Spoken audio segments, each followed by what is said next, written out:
Shalom Bracha, bienvenue sur Israël Torah. Nous continuons nos études sur le vrai Shalom Bayit. Alors, il y a une question qui m'est venue en tête. Et Rabbi, c'est quoi le Shalom Bayit? On va traduire le mot et on va comprendre.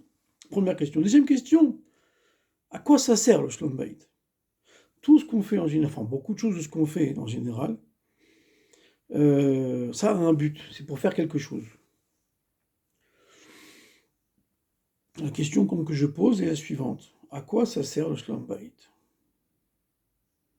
Puisque le but ultime de tout ce que font les hommes sur Terre, et les hommes, les humains, ça veut dire les hommes et les femmes sur Terre, le but ultime, c'est la révélation de Dieu sur Terre, pour tous les êtres humains, tout le monde confondu. Donc je pose la question, Shalom Bayit. Alors on a dit qu'on allait traduire. Shalom Bayit, ça veut dire la paix à la maison, la paix, la tranquillité. Avoir la paix à la maison. Et alors, à quoi ça sert la paix? C'est pas un but en soi. Si on s'arrête ici, j'entends beaucoup de gens se plaindre, c'est bien, mais c'est fade. Ça manque de goût, ça manque de couleur, ça manque de lumière, ça manque de peps. Vous avez raison, vous avez tous raison. Mais si on n'a pas le Shalom Bayit, on va nulle part. Shalom Bayit, ça veut dire avoir la paix à la maison. Rentrer à la maison sachant que même comme ça arrive des fois, et même très souvent, il y a des sujets qui vont mettre en colère tout le monde. Et malgré tout, savoir que on va rentrer, on va manger quand même, mieux se taire que dire des choses qui vont blesser, avoir la paix à la maison. Manger tranquillement, manger joyeusement, parler des sujets qu'on va dire qui fâchent, mais avoir pris l'habitude de parler sans passer par des disputes, sans passer par des mésententes. Shalom Bayit, la paix à la maison. À quoi ça sert? Alors c'est très simple. Le but du mariage, comme le dit le Rabbi Rayatz, dans Kundresim Aleph, dans son Mamar Lechadodi, si je me souviens, c'est pas Daf Chaf. Il dit là-bas le but que la femme sent qu'elle est la reine de son mari et qu'elle a rendu son mari un roi, car c'est la femme qu'on sait que c'est une reine, on sait qu'elle a cette royauté en elle. Et comme une reine ne se marie pas avec un vaurien, on comprend que cet homme-là, c'est un grand roi. Ça, c'est Shalom Bayit. Sentir que une femme qui sent que elle est la reine de son mari,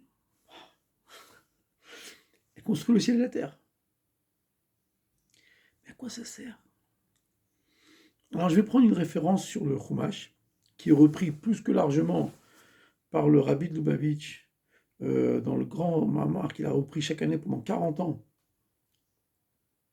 de Bati Degani, ou dans le verset dans la parashat Trouma, oui, où Akadosh Baruch Hu dit Va'asu li miqdash ve'shachanti betocham.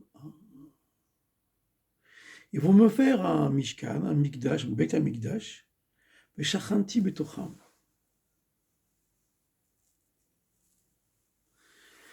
Ça veut dire tout l'ensemble en général, la menorah, les murs, les tentures, le toit, des tentures par-dessus, tous ces dessins, là, toutes ces choses qui ont été faites en or, en argent, en cuivre, tous ces détails-là sont l'entourage du Kodesh à Kodashim.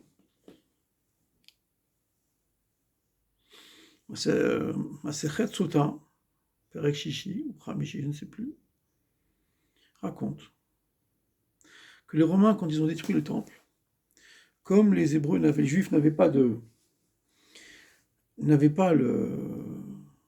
Luchot Abrit, ils ont donc fait une peinture ou une sculpture en bolette, comme ça, juste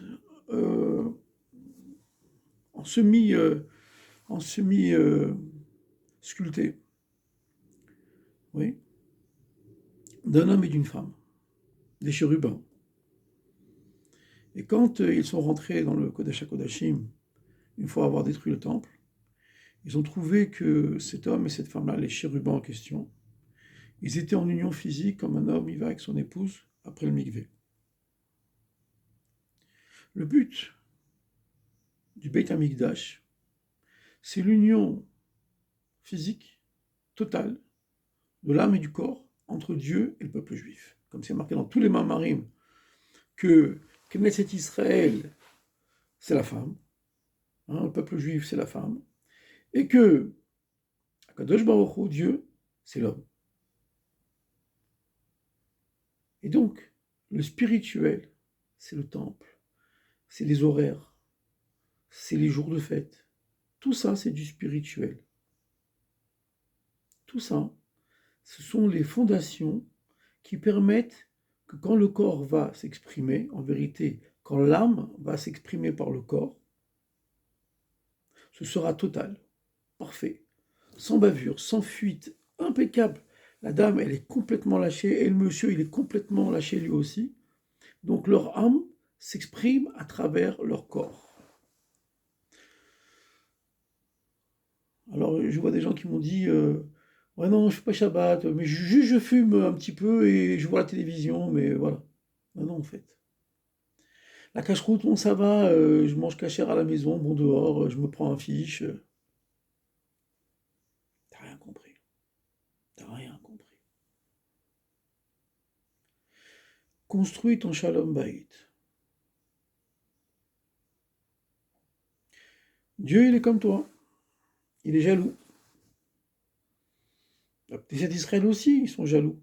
C'est comme une femme. Ils veulent tout. Une femme, elle veut tout son mari rien que pour elle. Et un homme, il veut toute sa femme rien que pour lui. Alors Akadosh Baruch Hu, il veut nous aimer. Il veut nous aimer physique, il veut nous aimer donner la bracha de la parnassa, la bracha des enfants en bonne santé, la bracha des enfants obéissants, la bracha d'une femme qui nous écoute et qu'on écoute, une femme, toutes ces brachot-là. Et la plus grande bracha que l'homme et la femme s'aiment, s'unissent, ça veut dire. Alors, à quoi ça sert maintenant aussi la question de l'union? Quel est ce sens-là de l'union? Alors je vous le donnerai ça dans le prochain cours.